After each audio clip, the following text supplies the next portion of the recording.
Hello friends, good morning. അപ്പോൾ എങ്ങനെ തുടങ്ങുമല്ലേ? ഞാൻ രാവിലെ തന്നെ ഫ്രിഡ്ജിൽ നിന്ന് മാവും മീനും ഒക്കെ എടുത്ത് പുറത്ത് വെച്ചിട്ടുണ്ട്. അപ്പോൾ നിങ്ങൾ ശരിക്കും ഇത് ഇത്ര പുതുമയായിട്ട് പറയാൻ എന്തുവാ, വീഡിയോ എടുത്ത് കാണിക്കാൻ എന്തുവാ? ഇതൊക്കെ തന്നെയല്ലേ എല്ലാ വീട്ടിലും ചെയ്യുന്നതെന്നോ? നിങ്ങളെല്ലാവരുടെയും കഞ്ഞിയും കറിയും കാണുന്നില്ലേ? എൻ്റെയും കൂടെ കാണടോ. പിന്നെ ഒരുപാട് പോരായ്മകളുണ്ടാവും, അങ്ങോട്ട് ക്ഷമിക്കുക. ഈ പരിപാടി അത്ര വശമില്ലേ, ശരിയാവും, ശരിയാക്കാം നമുക്ക്. ഇന്ന് പ്രത്യേകിച്ചൊന്നും കുക്ക് ചെയ്യുന്നില്ലേ, എല്ലാ വീട്ടിലുള്ളതുപോലെ ചോറ്, മീൻകറി, പിന്നൊരു കോവയ്ക്ക മെഴുക്കുവരട്ടി, പിന്നെ പിള്ളേർക്ക് കൊടുത്തു വിടാൻ വേണ്ടി മാത്രം 2 മീൻ പൊരിക്കുന്നുണ്ട്. പിന്നെ ദോശയാണ് ബ്രേക്ക്ഫാസ്റ്റിന്.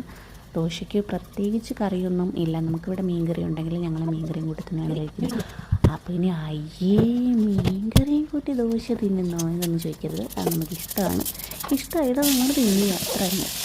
അപ്പോൾ അത് കിച്ചണിൽ കയറി ജനങ്ങളെല്ലാം തുറന്നിട്ട് ഇവിടെ 2 മണി പ്ലാന്റ് ഇട്ടിട്ടുണ്ട് ജനലിൻ്റെ അടുത്തായിട്ട്.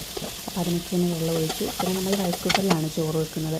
അപ്പോൾ ഇന്നലെ രാത്രി തന്നെ ഞാൻ തിളപ്പിച്ച് വെച്ചിട്ടുണ്ടായിരുന്നു. അതൊക്കെ കൈയോടെ ഊറ്റി വെച്ച് കുറച്ച് കോവയ്ക്ക കട്ട് ചെയ്ത് വെച്ചിട്ടുണ്ടായിരുന്നു, അത് മെഴുക്ക് വരയ്ക്കാനായിട്ട് വെച്ചു. മഞ്ഞൾപ്പൊടി, കുരുമുളക്, ചില്ലി ഫ്ലേക്സ്, കുറച്ച് കറിവേപ്പില ഇത്ര ഇട്ടിട്ടാണ് മെഴുക്ക് വയ്ക്കുന്നത്. പിന്നെ ഇതിൻ്റെ ഇടയിൽ കൂടെ കൊച്ചും പല്ല് തേക്കാനായിട്ടൊക്കെ വന്ന് പോകുന്നുണ്ട്.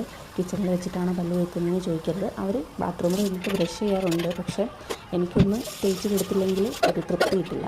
അപ്പം ഞാനത് ബ്രഷ് ചെയ്ത് കൊടുക്കുന്നുണ്ട്. അതിൻ്റെ ഇടയിൽ കൂടെ ഹാൻഡ് വാഷ് ചെയ്തിട്ടാണ് കേട്ടോ പിന്നെ കുക്ക് ചെയ്യുന്നത്.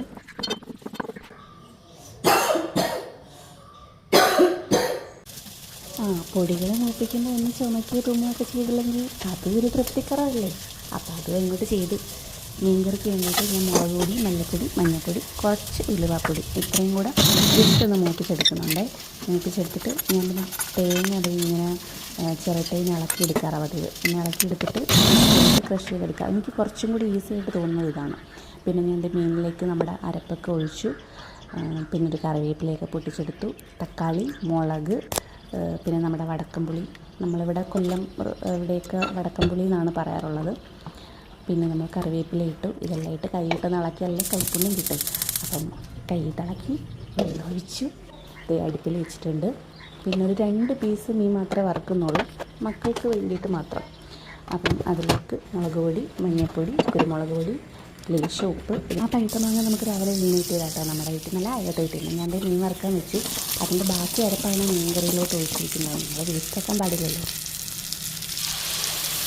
അത് ഞാൻ ദോശക്കിട്ട് മക്കൾക്ക് ബ്രേക്ക്ഫാസ്റ്റും കൊടുത്ത് അവർക്കുള്ള ലഞ്ച് ബോക്സും സ്നാക്സും ഒക്കെ റെഡിയാക്കി.